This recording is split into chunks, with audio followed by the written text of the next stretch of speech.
Pelo sinal da Santa Cruz, livrai-nos Deus nosso Senhor dos nossos inimigos. Em nome do Pai, e do Filho e do Espírito Santo. Amém.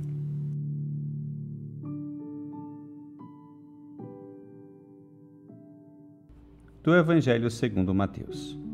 Naquele tempo disse Jesus aos seus discípulos: Ficai atentos, porque não sabeis em que dia virá o Senhor. Compreendei bem isso.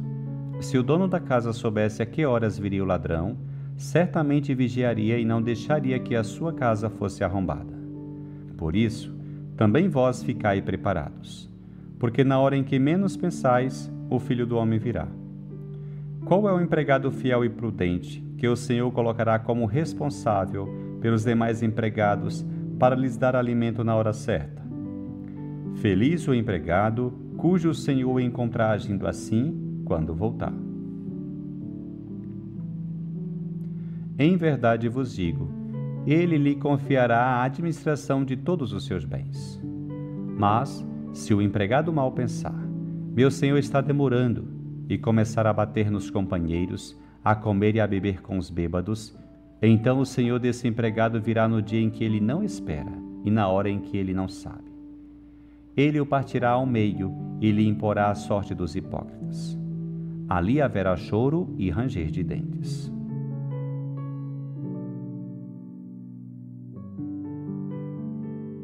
O Evangelho de hoje nos apresenta duas parábolas de Jesus. Uma mais breve, a do ladrão de noite, e outra mais elaborada, a do servo fiel e prudente. Ambas são um chamado urgente à vigilância, a ser vigilante, a não adormecer nem relaxar, mas a manter um forte amor a Deus e aos irmãos, servindo generosamente e de todo o coração. A propósito desse texto do Evangelho de Mateus, gostaria de compartilhar contigo 3 reflexões.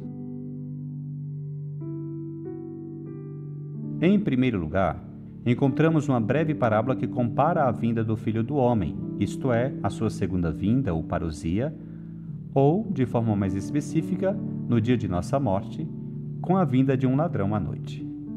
Essa imagem do ladrão que entra inesperadamente em uma casa durante a noite não pretende fomentar medo ou angústia. Jesus quer dar-lhe um caráter intimatório.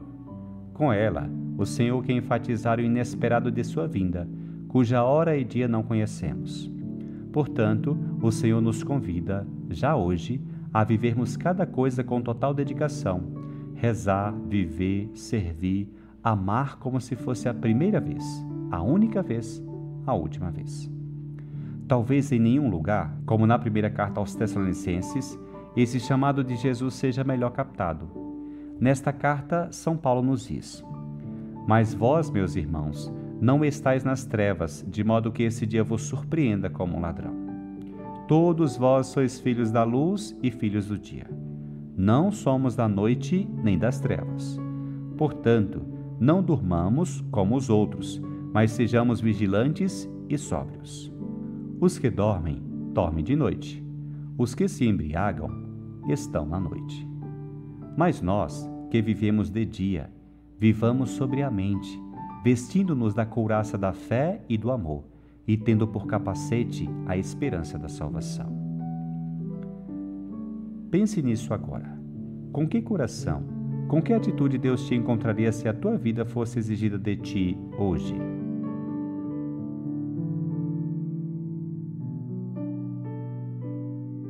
Em segundo lugar, temos essa outra parábola do servo fiel e prudente que acaba recebendo uma bênção de Jesus.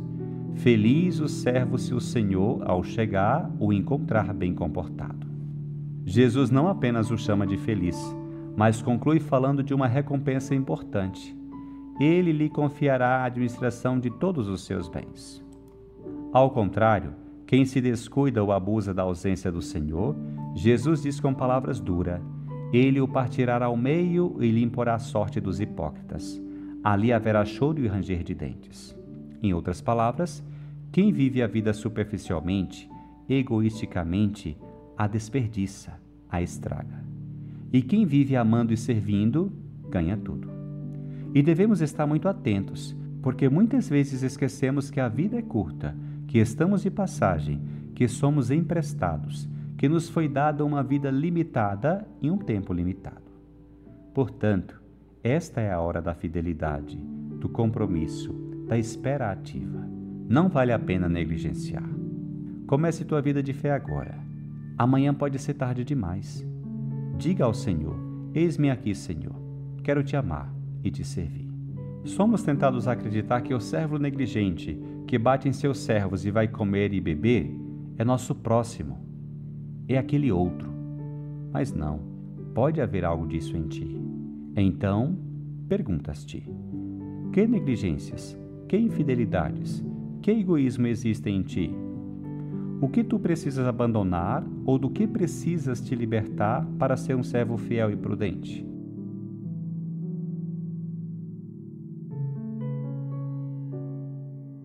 Em terceiro lugar, gostaria que parasse e refletisse sobre a enorme responsabilidade que tens, o tesouro que Deus colocou em tuas mãos. Deus confiou em ti, contando contigo como um servo fiel para dar alimento aos seus servos no tempo certo. Isto é, para alimentar teus irmãos e irmãs com teu testemunho, tua fé, tua alegria, tua esperança, teu serviço, tua dedicação. O texto nos diz que o Mestre, o Senhor, chegará ao ponto de lhe confiar a administração de todos os seus bens. E se ele te nomeou servo, como administrador de seus bens, tu os desperdiçarás? Tu os reterás? Tudo o que ele te deu será perdido? Se a preguiça e a infidelidade de qualquer pessoa são tristes, ainda mais tristes são para aqueles a quem Deus confiou especialmente a sua palavra, aqueles a quem ele concedeu bens de maneira particular, e tu és um deles, um desses privilegiados, um desses escolhidos. Os latinos diziam: corruptio opsime pessima, ou seja, a corrupção do melhor é o pior. Bem, tu não podes se deixar corromper, isto é, se perder. Se perder. Todos esses dons que Deus te deu devem dar frutos. Pergunte a ti mesmo: que dons Deus te deu para colocar a serviço dos outros? Que bens tu recebestes para administrar? És fiel nessa tarefa que Deus te confiou?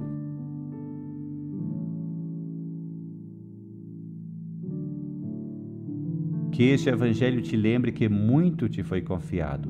Sê um servo fiel, administra bem esses bens, põe-te a trabalhar com a ajuda constante de Deus. Escolha servi-lo fielmente e abandona tudo o que te distrai dessa tarefa. Se o fizeres, verás como o Senhor te colocará, por fim, à frente de todos os seus bens. Ou, dito de outra forma, Ele te encherá com a sua salvação, a sua graça, o seu amor e a sua paz.